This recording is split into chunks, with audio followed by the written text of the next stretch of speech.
আসসালামু আলাইকুম প্রিয় দর্শক। আজ আমরা কথা বলবো এমন 4টি রোগ নিয়ে যেগুলো শুনলে ভয় লাগে, কিন্তু এই রোগগুলো যদি ধৈর্য ও ঈমান নিয়ে সহ্য করা যায় তাহলে এগুলো জান্নাত পাওয়ার এক বিরল সুযোগে পরিণত হয়। ভিডিওটি মনোযোগ দিয়ে শেষ পর্যন্ত শুনুন। হতে পারে এই জ্ঞান আপনার জীবনটাই বদলে ইনশাআল্লাহ। তাহলে চলুন ভিডিওটি শুরু করা যাক। 4টি রোগের প্রথমটি হচ্ছে চোখ অন্ধ হওয়া। চোখ মানবদেহের অন্যতম বড় একটি নেয়ামত, কিন্তু কখনো কখনো আল্লাহ তার কোনো বান্দাকে এ নেয়ামতটা তুলে নেন। হয়তো কেউ জন্ম থেকেই অন্ধ, কেউ কোনো রোগে বা দুর্ঘটনায় দৃষ্টি হারিয়ে ফেলেন। তখন জীবন অন্ধকার মনে হয় পৃথিবীর আলো নিভে গেছে। কিন্তু আপনি জানেন কি ভাই ও বোনেরা, এ অন্ধত্বই জান্নাতের চাবি হতে পারে যদি আপনি ধৈর্য ধারণ করেন, আল্লাহর উপর রাজি থাকেন এবং কোনো অভিযোগ না করেন। হাদিসে কুদসিতে আল্লাহ তাআলা বলেন, আমি যখন আমার কোনো বান্দার প্রিয় দুটি জিনিস চোখ কেড়ে নেই অথচ সে ধৈর্য ধারণ করে, তখন আমি তার বিনিময়ে তাকে জান্নাত দেই। সহিহ বুখারী হাদিস নাম্বার 5613। আল্লাহর এ প্রতিশ্রুতি কেমন আশার আলো ছড়ায় ভাবুন তো। চোখ গেলে দুনিয়ার আলো হারায়, কিন্তু ধৈর্য থাকলে জান্নাতের আলো নিশ্চিত হয়ে যায়।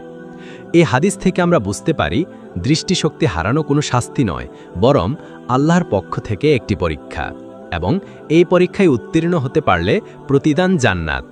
দৃষ্টি না থাকলেও যদি ঈমান থাকে, তওবা থাকে, শুকরিয়া থাকে, তবে জান্নাত একান্তই আপনার জন্য।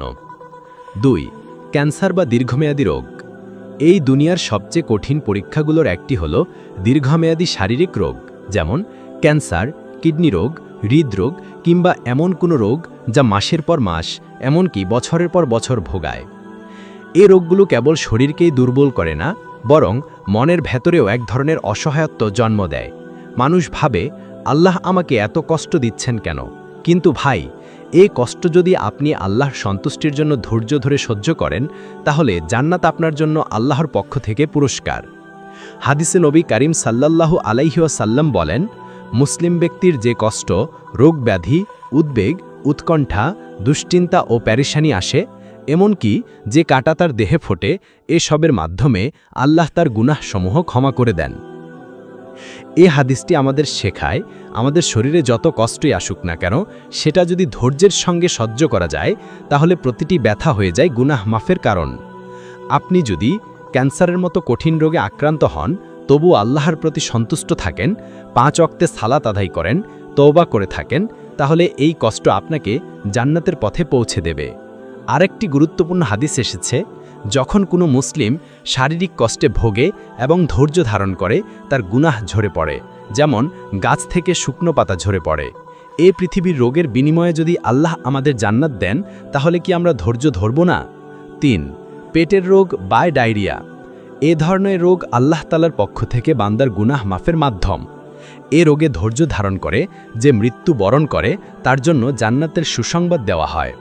হাদিসে আছে, রসুল সাল্লাল্লাহু আলাইহি ওয়াসাল্লাম বলেছেন, পেটের রোগে যে মুসলিম মারা যায়, সে শাহিদের মর্যাদা পায়।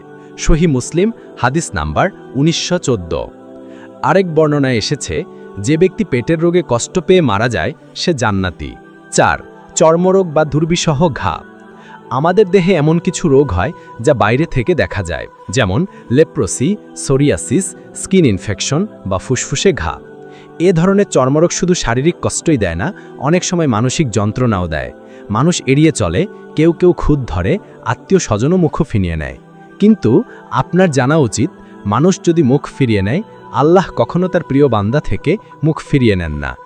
এ বিষয়ে পবিত্র কুরআনে হজরত আইয়ুব আলাইহিস সালামের ঘটনায় এসেছে, তিনি দীর্ঘ 18 বছর এক মারাত্মক চর্মরোগে আক্রান্ত ছিলেন। তার শরীরে পচন ধরেছিল, এমনকি পরিবার পরিজন, সমাজ সবাই তাকে ছেড়ে গিয়েছিল। তবুও তিনি কখনো আল্লাহর প্রতি অভিযোগ করেননি। হজরত আইয়ুব আলাইহিস সালামের এ ঘটনা আমাদের জন্য একটি বড় শিক্ষা। চর্মরোগ যদি আল্লাহর পক্ষ থেকে একটি পরীক্ষা হয়, তবে ধৈর্যই সে পরীক্ষায় পাশ করার চাবি। আজ আপনি যদি এমন কোনো রোগে ভোগেন যা শরীরে, মুখে বা চামড়ায় কষ্ট দেয়, মানুষ দেখে মুখ ঘুরিয়ে নেয়, তবু আপনি যদি আল্লাহর সন্তুষ্টির জন্য ধৈর্য ধারণ করেন, তাহলে আপনার প্রতিদান হবে জান্নাত। রোগব্যাধি আমাদের জন্য পরীক্ষা, শাস্তি নয়। এই পরীক্ষায় যারা ধৈর্যের সঙ্গে উত্তীর্ণ হন তাদের জন্য আল্লাহর পক্ষ থেকে জান্নাতের পুরস্কার অপেক্ষা করে। তাই কেউ ক্যান্সারে ভুগলে, দৃষ্টিশক্তি হারালে কিংবা দুর্বিষহ চর্মরোগে আক্রান্ত হলেও হতাশ হবেন না। আল্লাহর উপর ভরসা রাখুন, তওবা করুন, ধৈর্য ধরুন। জান্নাত আপনার অপেক্ষায় আছে। আমিন।